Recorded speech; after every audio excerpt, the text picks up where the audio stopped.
Hello everyone, welcome to another edition of our Friday lecture in Cultural Linguistics. I hope you enjoyed the break last week, the long weekend. I hope you got outside in nature a little bit and enjoyed the sunshine.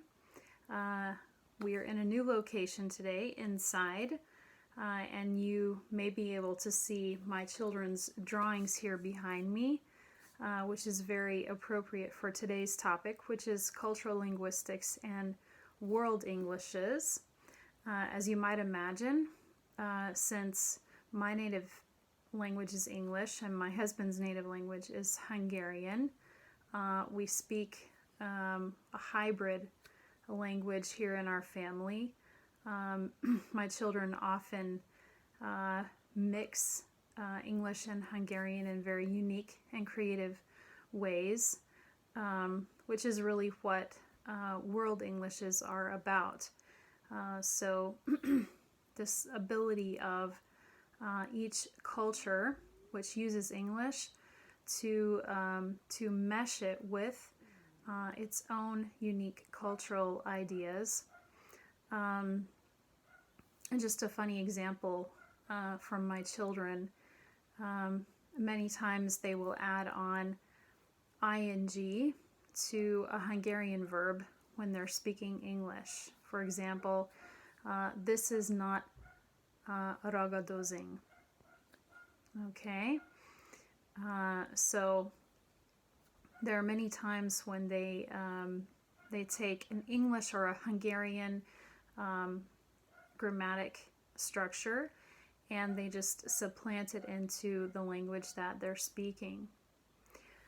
Okay, so this, in a global sense, this localization of the English language by indigenous populations can also be called indigenization or nativization.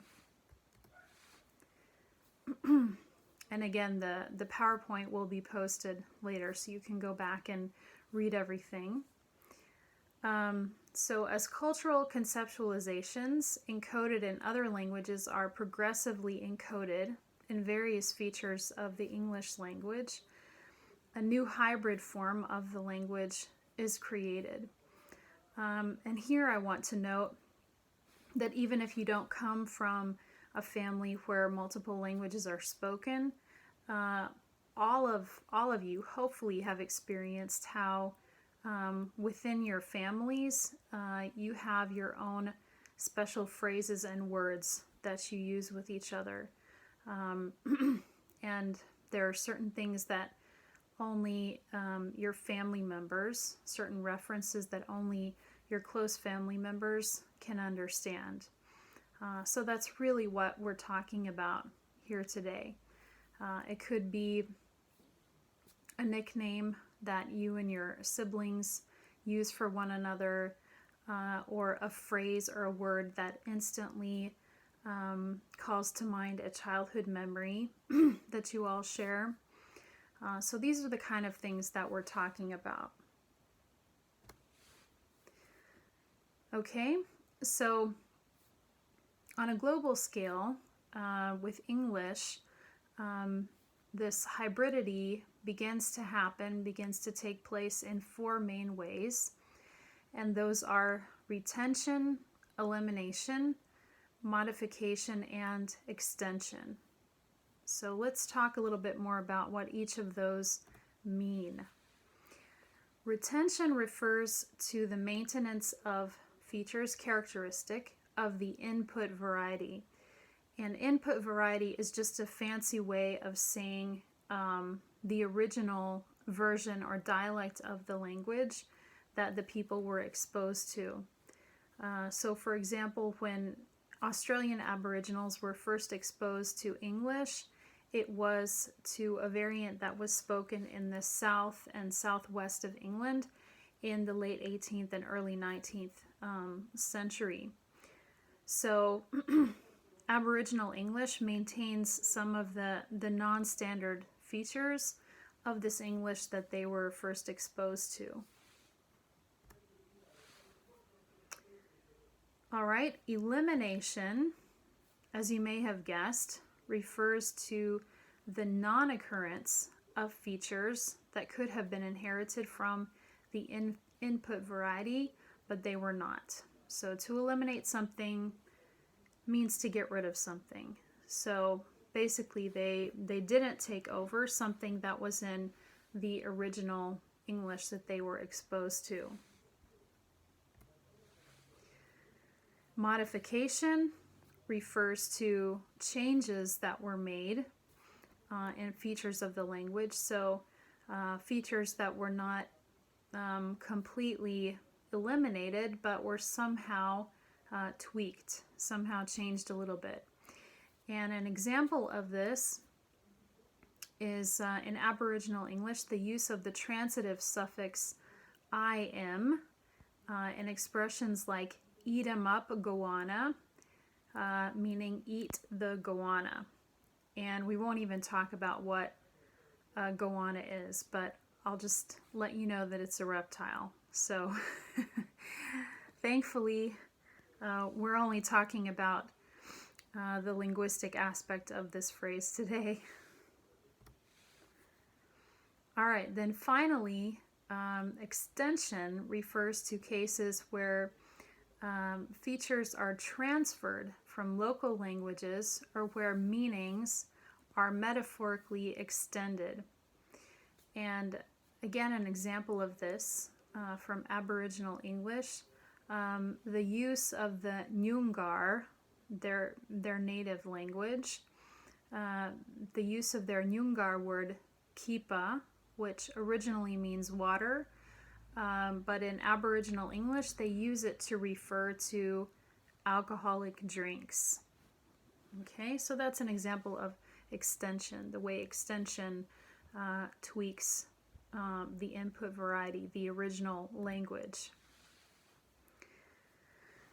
Okay, so in the course of the development of new varieties of English, speakers associate English words with cultural schemas that were not originally associated with these words. All right, so some examples of this, the word language as it is used in Aboriginal English. So for the Aboriginals, this word has a special symbolic significance, and language for them means much more than just words. It has a direct link to land and country, and it holds traditional songs and stories. And this is according to an Aboriginal elder, Joan Tranter. So originally, for most of us in our Western heritage, in the Judeo-Christian conceptualization of the world, the first instance of language, of difference in language, occurred at the Tower of Babel, according to the biblical story, when God confused the languages of the people so that they could no longer understand one another, and they could not become like him. They could not build a tower to become like him. Okay, so this is a very different understanding from this Aboriginal idea of language being planted in a specific geographical location, being planted like a seed and growing in that one place. Okay, so according to the Aboriginal worldview, ancestor beings, while creating the land during the dream time, they planted the Aboriginal languages in different Aboriginal countries. So language is understood as belonging to the land itself, being associated with a specific geographical location. Okay, our second example is from Ghanaian English, the word outdooring. So we in the West have one understanding of what it means to be outdoors or to do something outdoors. But in Ghanaian English, the word outdooring is associated with a child naming ceremony, which we really have no conceptualization of. The closest thing we have, the closest thing that we could associate it with, is perhaps christening. But in Ghana, during naming ceremonies, the newborn baby is given water and any local brewed gin to taste, symbolizing the facts of life, and to bless the child that he or she may be a truthful member in the community and be able to differentiate good from evil when he or she grows up. So outdooring is associated with this religious familial ceremony for Ghanaians. So something that would definitely not come to our minds if somebody said the word outdooring to us. Okay, two more examples from Ghanaian English. The first one is divine. So this is a Ghanaian cultural schema which involves contact with the unseen world. So far so good. It sounds the same as what we associate with the divine, contact with the unseen world. However, for them, this contact is with the purpose of discovering the reasons behind a misfortune or an evil. Whereas in the West, when we think of divine, we associate it more with very abstract things like philosophy, theology, dogma, but they associate divine with this sort of mysterious force or power, which is the cause of everything that happens to us, that is in control of our lives. Okay, and then finally, the phrase disappearing medicine, which in Ghanaian English refers to a cultural schema associated with magic, which helps drivers to escape accidents. Okay, so again, something which we would definitely not think of if we heard the phrase disappearing medicine. We wouldn't think of avoiding or escaping car accidents. So in these examples, the English words are not simply associated with new meanings, but with entire new cultural schemas. Okay? So hopefully you understand the difference between giving a word a new meaning and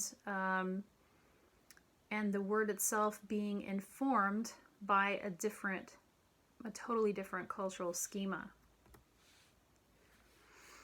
Okay, now we're going to move on to examples of cultural categories in World Englishes.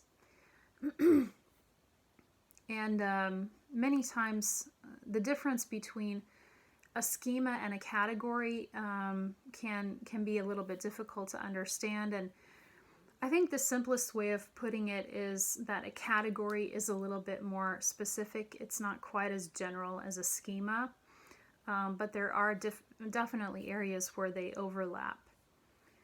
Okay, so the first example of a cultural category in World English is from Singaporean English, and that is the word auntie. And in Singapore, it refers to any female person who is middle-aged or older and who is not very well informed, probably because she has undergone very little formal education. So in Singaporean English, auntie is something like a parast in Hungarian, except in the female sense. But it's definitely not something that we would associate with the word aunt or auntie in the Western world. In the Western world, it doesn't have this pejorative meaning that it does in Singaporean English. Okay, the next example is the word cousin in Aboriginal English. And this captures any relative of a person's own generation, and it also implies certain social obligations. Some of you may remember that earlier in the semester, when we were still meeting in person, I talked about how when I first went to Russia, it was somewhat confusing for me that I would meet people and they kept introducing me to their brother, their sister. And at first I was really amazed and I thought, wow, they have a lot of siblings. And then I realized that the people they were introducing me to were not their immediate siblings, but rather their cousins. And because just like in Russian and also in Hungarian, there is no specific word for cousin, but instead they say a twice-born sister or brother. They were just abbreviating it in English and saying this is my brother or sister. Okay, so this is the same kind of thing going on with the word cousin in Aboriginal English. It has a much broader meaning than it does in standard British or American in Western English. Okay, then we have the word linguist in Ghanaian English, and this refers to an interpreter, which we might also think of. When we think of the word linguist, we think of somebody who has studied and specialized in languages, somebody who's very good at grammar, who may speak 5 or 6 languages, who maybe works as a translator. But in Ghanaian English, it also means somebody who functions as a kind of mediator or spokesperson, especially attached to chiefs in Southern tradition. You may be able to hear my son playing the saxophone, but hopefully that's not too much of a distraction. So visitors are expected to speak through a linguist even when the chief that they are speaking to is familiar with their language. So again, the linguist is seen as a kind of mediator and not just an interpreter or a translator. So they fulfill a very special function socially. Okay, 2 more examples of cultural categories in World Englishes. One of them being matrimonials in Indian English. And this word refers to marriage adverts. However, for Indians, it is associated with an understanding of finding a spouse as an application procedure. And this kind of association is totally absent for Westerners. So in Indian matrimonials, details such as lists of extended family members and major possessions are also included in the adverts. So these reflect the Indian marriage proposition schema of a negotiation similar to a business seal, which is no longer how we think of marriage propositions in the West. It used to be, of course, right, when the wealthier families tried to marry into one another, or the royal families tried to marry royal blood. People were concerned about their pedigree, but that's no longer the case in the West.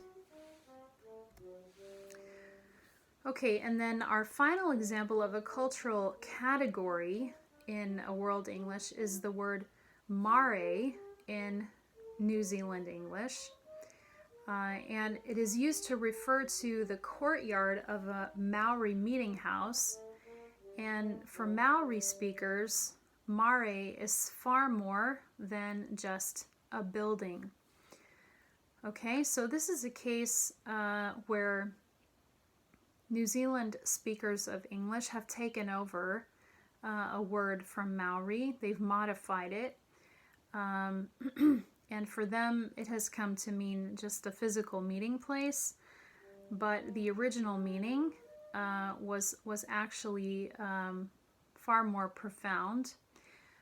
So it's a metaphor for an ancestor's body, and the entrance and windows of the building represent the ancestor's mouth and eyes.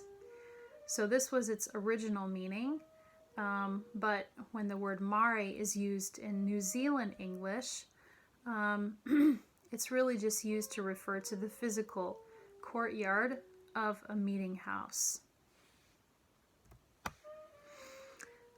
Okay, and finally, let's talk a little bit about cultural metaphors in World Englishes. So the first example that we're going to look at is the phrase spirit money, or paper money, hell banknotes, which is used in Hong Kong English. And it's defined as fake money burned in a ritual offering to the dead. So obviously this is an association which most of us really can't relate to or understand. We don't have any kind of equivalent practice, except maybe lighting a candle on November 1st. But that really has nothing to do with money. But in Hong Kong English, this phrase, spirit money, paper money, hell money, instantiates the underlying conceptualization of supernatural beings as human beings, and paper money as a real object in the supernatural world. So as if by burning this representation of money, this paper, somehow it becomes real in the supernatural world. Okay? All right, and then our final cultural metaphor is the phrase Mandarin ducks in Chinese English to describe an affectionate couple. And this is an instantiation of the conceptualization of Mandarin ducks as monogamous, lifelong couples who symbolize fidelity and conjugal affection.